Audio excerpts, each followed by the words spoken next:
I'm not pulling out of the driveway. We all know what that means. It's time for the Drive to Work Coronavirus Edition. Okay, I've been doing fun interviews, and that doesn't stop. So today I have Doug Beyer. Ooh, hello. Okay, so Doug, I'll ask you the question I ask everybody. How did you start playing Magic? I started playing Magic in 1994 with about the time of Fallen Empires. And how did you first see it? What was... Some friends of mine introduced me to it. We got together like around when we were all in college. It was actually Mark Purvis, who was a friend of mine from childhood, who introduced me to Magic. And now we work together on Magic in the building of Wizards of the Coast. So that's a kind of a crazy origin story there. Okay, so you started. How long did you play Magic before? When did you start working for Wizards for when you played Magic? Yeah, so I joined Wizards in 2000. So it was around the time of Invasion coming out in the real world, and I had been playing since 6 years before that or whatever. Not quite the continuously. Yeah, continuously. Okay. I was basically a fan all the way through that, and my first job at Wizards was working as a web developer. I wrote code and worked on HTML on the website, but kept kind of trying to angle my career toward Magic as much as I could. No. I wrote the first iteration of Gatherer, the card database, and then there was an opportunity to write flavor text from outside R&D to just pitch in suggestions for flavor text for cards. And so some of my first flavor text was in Odyssey around 2001. Then when there was an opening in the creative team on R&D, I applied for that and got it. That was about 2006, around the time of the very end of Time Spiral Block, Planar Chaos, and Future Sight into Lorwyn Block. Yeah, so this is the first interaction. I mean, you and I interacted before this point, but when I first got made head designer, they put me in charge of the creative team for 2 years. Mm-hmm. And I was responsible for hiring 2 people into the creative team. The first was Matt Cavada, who then left and made a slot, which I didn't. I hired you onto the team, so that was you're one of my 2 hires ever. So yeah, I was very happy to take Matt's slot, and then Matt came back to Wizards of the Coast not that long afterwards. Yeah, so he still got to be around. Yeah, although like I said, he's been bouncing around in a lot of places in the company. Uh-huh. He's been on the show a whole bunch of times, so the longtime listeners know Matt. Uh-huh. Okay, so you got on the creative team. You said around Time Spiral. Yeah. So what's the first set that you actively worked on from a creative sense? So Planar Chaos was just about pencils down by that time. Matt Cavada was sort of training me as I was coming onto the team, and he was just about done with creative text for Planar Chaos. So it was Future Sight that was really my first outing. In fact, as I remember it, the first assignment, the first big thing I had to do in the job was name 50 new keyword mechanics. So it was some of them I'm still proud of to this day. Some of them I'm I could have probably done something better than Fate Seal. I don't know. But that was one of the first crazy challenges was hey, Future Sight is the first set you're going to work on. There's a lot of things to name. Yeah. There's a lot of cards that are riffs on other cards or, new spins on things we might try someday. That was a really fun set. Yeah, that's a complicated set for your first set. Yeah, it was kind of a right into the deep end there. Okay, so you do Future Sight. Now, the next block is Lorwyn Block, correct? Yeah, that's right. So is that your first time sort of... you worked on Future Sight, so what was your relationship with Lorwyn Block? Lorwyn was the first time that I was doing real world-building writing, so I was able to be in early enough that I got to pitch in to the material that went into that world guide. So that was really fun. And later on, and I was on the development team for Lorwyn, and got to see sort of the connection between the cards that were being developed, the gameplay was being developed, and also how the flavor was going to match up with that. And then the last set of that block, Eventide, was the first time that I wrote art descriptions for Magic cards. So that was my first big outing there. Yeah, you have not distinction, but something you've been on a lot of design and development teams over the years. I mean, more so than the average. I mean, there's some creative team people that have been on some, obviously, but you've done more so than most. Yeah, my happy place is kind of straddling the gap, being that bridge between, hey, what is the gameplay going to be about, and then what is the creative and the art and the world building and the names and flavor and the characters and the story. I want all those to make sense with each other. And so I've always enjoyed bouncing back and forth across that line between mechanics and flavor. So, okay, so I'm gonna jump ahead a little bit because this is another interaction you and I had that seems to be a great example of you sort of straddling this line. I had pitched this idea of a land set to R&D, and it took years to come to fruition because no one really had any faith in it. But they finally let me do it, and you were one of the people that I put on the design team. Partly because we had to creatively figure out what the world was. My idea of a world based on land does not inherently mean there's any creativeness to it. It's just so we spent like 2 months. What happened was Bill gave me 2 or 3 months, and if we didn't have something good enough, he was going to make a switch to something else. And so we spent all that time working on land mechanics and trying to figure out how to make land work. And then you came up with a really good idea. So let's talk about that. Well, yeah. So I mean, it turned out that the focusing the mechanics of Zendikar on lands was great. It's just that wasn't a great pitch. It wasn't a good communication, and it needed to be married with a creative conceit to really sing. And so we got talking about it, and we tried lands are cool. They're obviously powerful parts of the game, but what is land in the setting? Well, maybe what if the lands are like the destinations? What if this place is about exploration? And we got on this adventure world idea that was it's a world where people are always exploring, heading off to destinations. Lands are the cool thing about this world mechanically, so we have to make it the cool thing in terms of the setting. So we focused on this kind of Indiana Jones sense of rushing out to the world, discovering these cool destinations, and that adventure world pitch kind of brought it together for the identity of Zendikar. Yeah, and then it was fun because on the back end, then we started designing things to match. That's one of the things I don't know if people really understand is the give and take. Maybe you could talk. I've talked about it from my end. From your end, talk about the give and take between design and creative. Yeah, absolutely. I'm sure you've gotten the question many times, and so have I, which is which comes first, mechanics or flavor? And it's to some degree, there usually is one seed idea that's either creative or gameplay, but there's always back and forth throughout the process where design has an idea that's sort of we want to focus on lands. That we noodle on that on the creative side, and then we flesh that out more, and then they got bounced back to designing cards, and then the quests obviously came out of the idea of being adventure world. That wasn't part of the land world pitch. That came out of that interaction. And so just about every world that we do starts with an idea that's either creative or gameplay. It almost doesn't matter which side it comes from, because there's always this interaction, this back and forth, where okay, we see what you're messing with on that side. We could do this cool thing with this on our side, and back and forth. That happens just about every world. Yeah, right. There's a lot of give and take, and I don't think the average person really I think people think it's just one thing more so than it evolves over time, and then each side kind of influences things. And Zendikar's a great example where I really, really wanted land to matter, but once you guys came with Adventure World, we then made what I called the maps, traps, and chaps, which was quests and traps and the allies. And all that came out of Adventure World. None of that was lands. All that came out of Adventure World. Okay, so let's talk a little bit about the things you do, right? So you mentioned that you do names, and not just names of cards, but names of anything, right? Yeah. Mechanics. Yeah. Let's talk a little bit about naming. What is the art of naming things?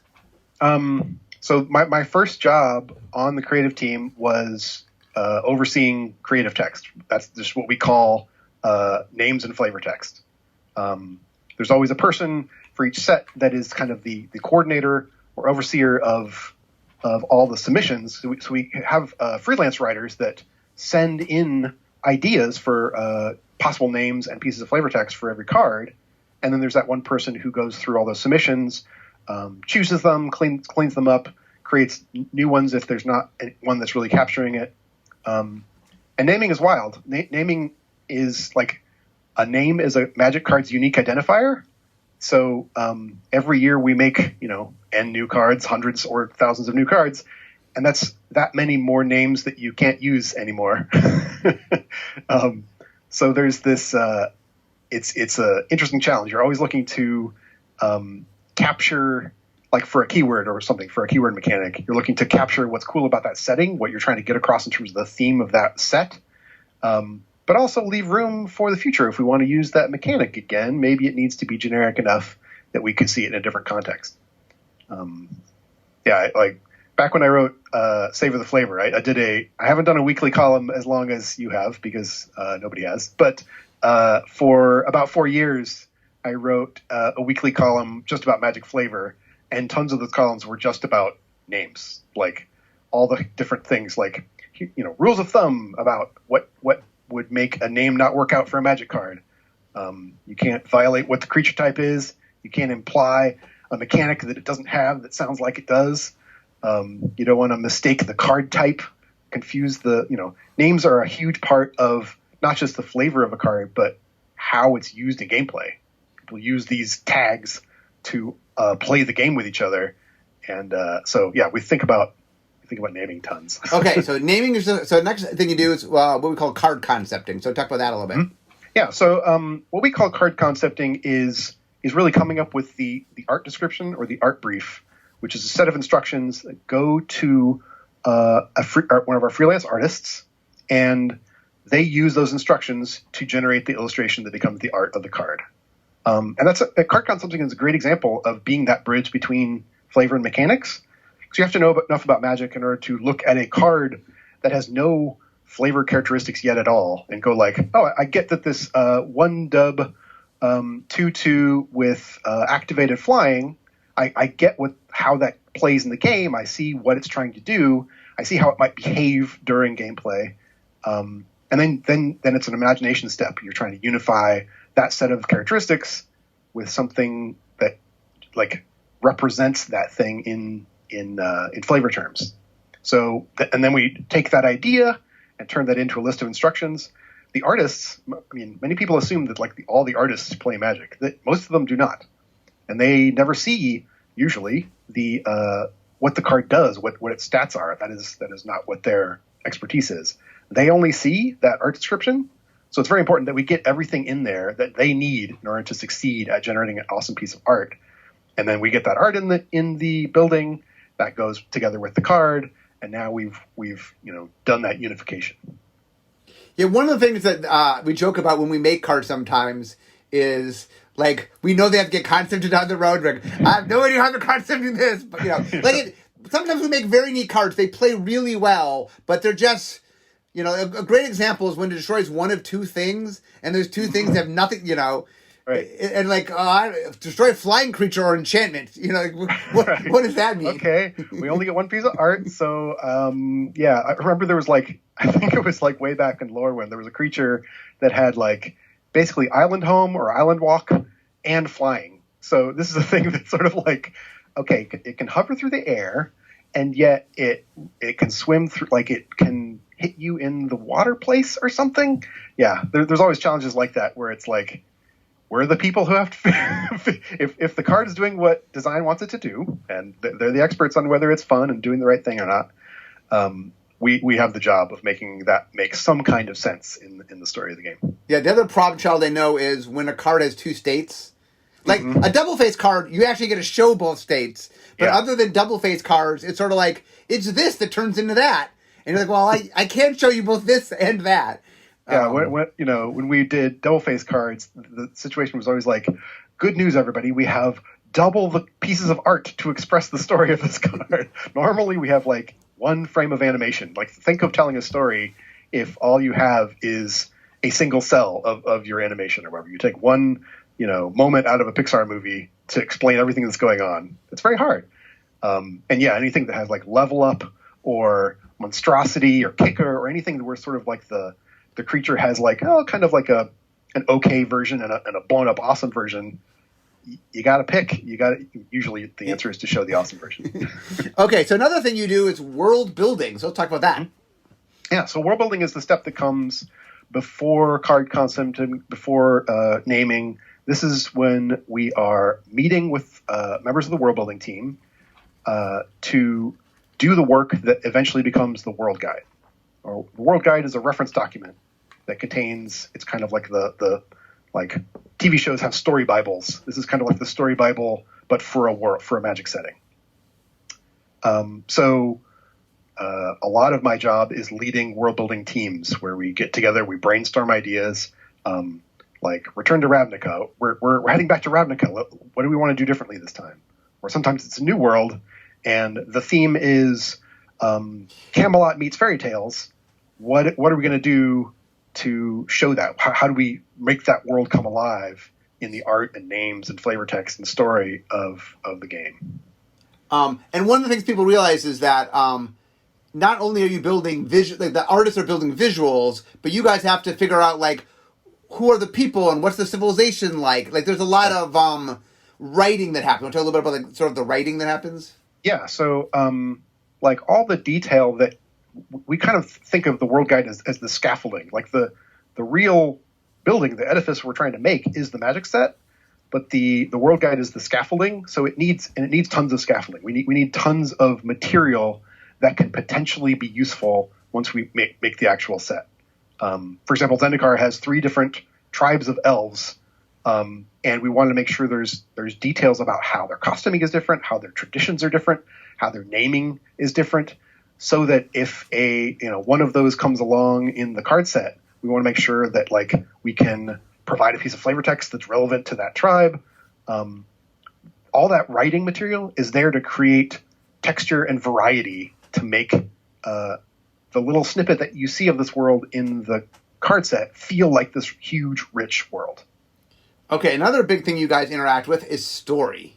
Mm-hmm. So as a good example of this, just because I know this was your baby, I want to talk about the Bola Saga as an example of you building something. And this is a very large thing, but talk a little bit about story in the Bola Saga and how that all sort of comes together. Yeah, so we had Nicol Bolas as a villain for a long time in Magic.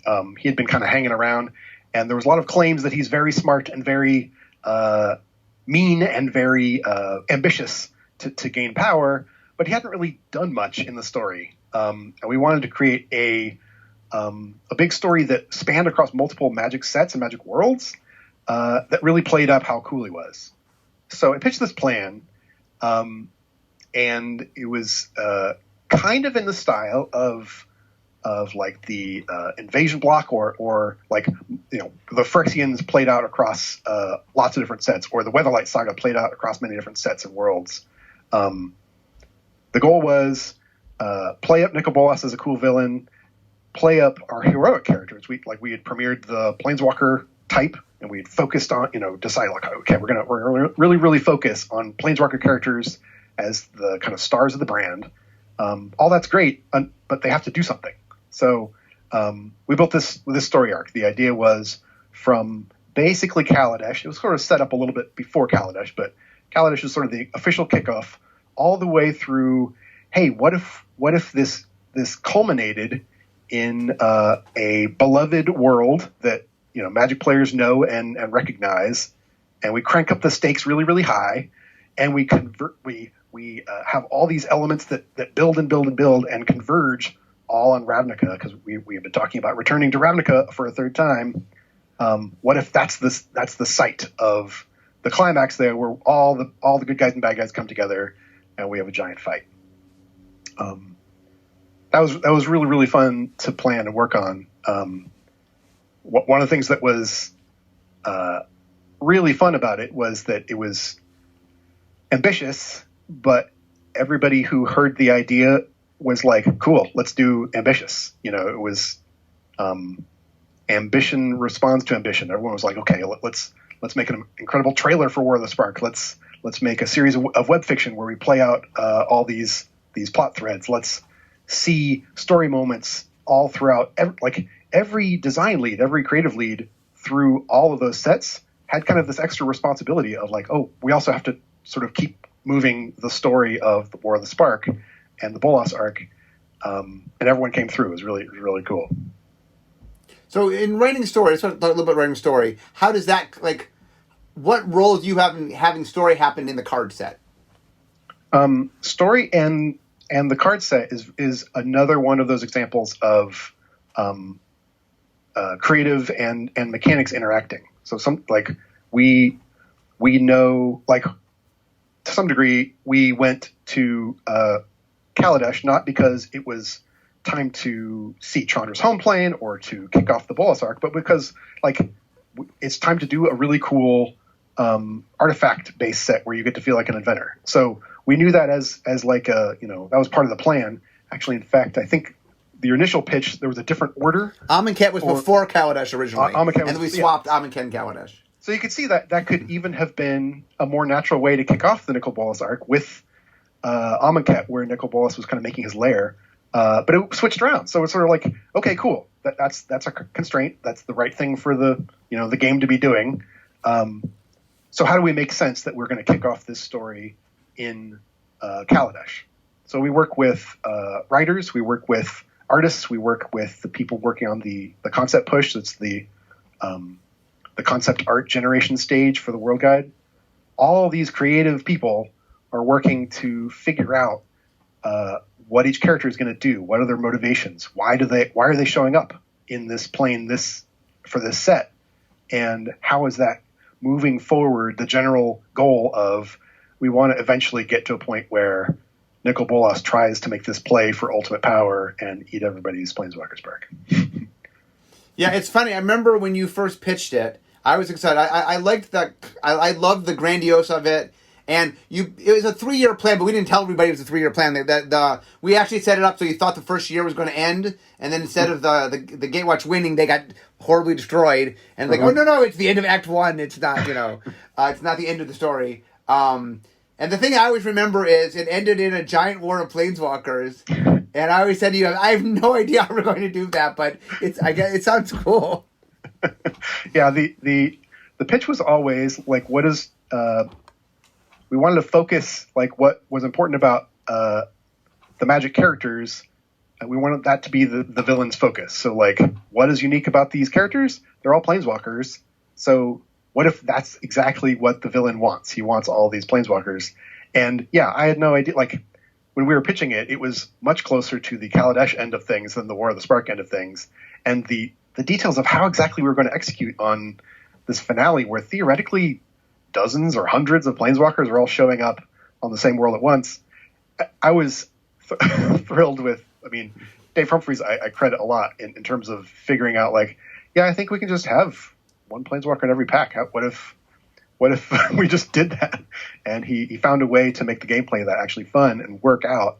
And so that was really cool. It was just kind of like the story behind the concept behind the story drove expanding what we thought a Magic set could do, which I thought was just like a great role for creative.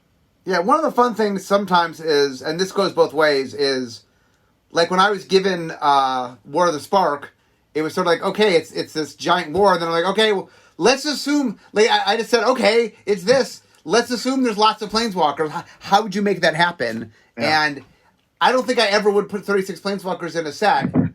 But I'm like, okay, let's assume I have to do that. How do I do that? And then you figure that out. And there's a lot of fun in doing that. And I like, just like sometimes we give you guys cards, impossible cards to concept. It's fun sometimes you go, here's the creative concept. How can you make this work, please? And sometimes one of the neat things is we do both what we call top-down design, where it's like Greek mythology set or something. But sometimes it's, hey, we have a cool idea. We have a cool world. Could you make how do you mechanically, and then we have to figure out how to do it at our end. So it's kind of neat watching the back and forth. I remember I had made like a very amateur version of a trailer in PowerPoint that I showed around the building to kind of like, wouldn't it be cool? This was for War of the Spark, or what we were codenamed Milk at the time. So it was like the Milk trailer. And, it was just hacked together, and the end of it just had like this rapid fire shot of all the art of all these different Planeswalker characters and this like dramatic music. And, I just like thrown it together over a couple of weekends. But it's kind of stirred something in people. Like Bill Rose was like, yeah, I think we should just figure out how to do this. And that, to some degree, that's what pitching is. That's what's you like get people hooked emotionally on like, I don't know how we're going to do that, but it would be cool if we did. And then the rest of it is, smart people can figure out how to execute. Okay, well, speaking of pitches, I'm going to segue into one last thing that I want to make sure we get to. which is another of your babies. So talk about how Jumpstart came to be, because you were really the creator of Jumpstart. Yeah, that was a fun project. So there was a sort of a call from our VP Bill Rose that was like, hey, if you have 5-minute pitches on any idea you can think of that could be something for Magic, bring your pitch and give it. So I put together this idea that had just been kind of noodling around my head. I always felt that like there are a lot of people who would like throwing together a Magic deck and playing on the fly, but who don't have the patience or the knowledge to sit through like a booster draft where there's tons of decisions to make. You have to evaluate all these cards. So Jumpstart was the idea of what if you're just instead of the unit being a card, the unit is a theme.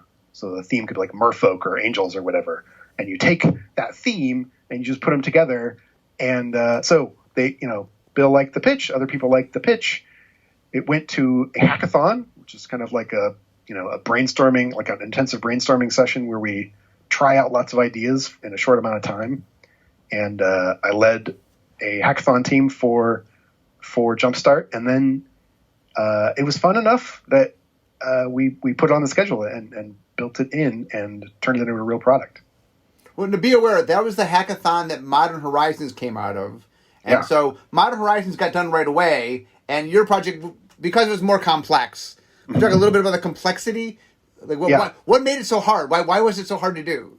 Well, it was hard on a couple different axes. One was just manufacturing. Like, literally the robots at our, manufacturing vendors are the wrong kind of robots to make Jumpstart. So there's like new machines in the world now that can make Jumpstart packs. The other aspect is just that making Jumpstart puts way more onus onto us, essentially, onto designers to make these little half decks make sense. So their mana curve has to be figured out. They're having the right kind of like removal and creatures and enough lands and utility effects, all that we had to figure out so that when you jam any two of these together, it's a fun experience. And so there was just way more, like, to some degree with a booster pack, there's absolutely, lots of play tests to make sure that, any particular draft, you can generate a fun experience. But this one was like, we don't know what two themes you're going to shuffle together, and we're going to make 46 different themes or whatever it is, 121 different deck lists. And we have to test all these possibilities and make sure that no matter what two you pick, you have a deck that you have a fun time for, and you don't sort of blame the product if you have a bad time. And another problem I know that came up was not every theme had enough cards to make the theme work. Yeah, so there are some theme ideas that we loved. The Devilish packet was a good example where we loved the idea of what if one of Red's boosters was focused on devils, but there just weren't enough devils or devils that you want to play in the game yet. It seemed like there would be a lot, but there kind of weren't, or they fell at weird places in the mana curve or whatever. So for that kind of thing, we had to create more new cards to kind of fill in the gaps to like a devil themed legend that would really be your awesome rare in that pack, or a sort of utility mid-rangey devil that's not rare or that sort of thing. So I'm almost to work here. So is there any other, before we wrap up, is there any sort of other creative element we didn't hit upon today? Something else that you do that? The other main thing that is my sort of pride and joy is working on far future planning for Magic sets and worlds. Like, you're involved, Aaron's involved, some other people are involved, and we call it arc planning. And it's just looking at the plans that we have for way in the future beyond like what anybody is currently working on. That's really exciting to me. We're kind of list out what are all the possibilities. Are there worlds we could return to? Are there worlds that we need to do that we could create new? That's always really exciting because that's the farthest future that people in the department are looking. Yeah, it's one thing I don't think people. I mean, I tell them this, but like for example, we have an alphabet code name right now, right? So the code names are A through Z. Archery was the code name for Throne of Eldraine. So to give people a sense, Throne of Eldraine was the start of this. That's A. I think we know what U is. Yeah. U, I think, is the farthest we're sure about. So just get people, and be aware, we don't, the code names don't have a letter. So these are all premier sets that aren't core sets. We have some confidence in what we think U might be. So just give people the scope of things. That is many, many, many years. That doesn't mean we're working on it yet, because a lot of what Doug's talking about is advanced planning. But so anyway, Doug, it is. I've made it to my desk. So it was a joy having you on, and I hope people. One of the reasons I'm trying to get different people in the building on my show here is so you can realize all the work that goes into making the Magic cards. That I think people think like I come up with an idea and we're done. That's it. We've made a card. But there's so much that goes involved. So it's fun to hear from you and hear all about the creative process. Thank you so much for having me. But guys, I'm at my desk. So we all know what that means. It means it's the end of my drive to work. So instead of talking magic, it's time for me to be making magic. So thanks, Doug, for coming on. Thank you. And guys, I will see you all next time. Bye-bye.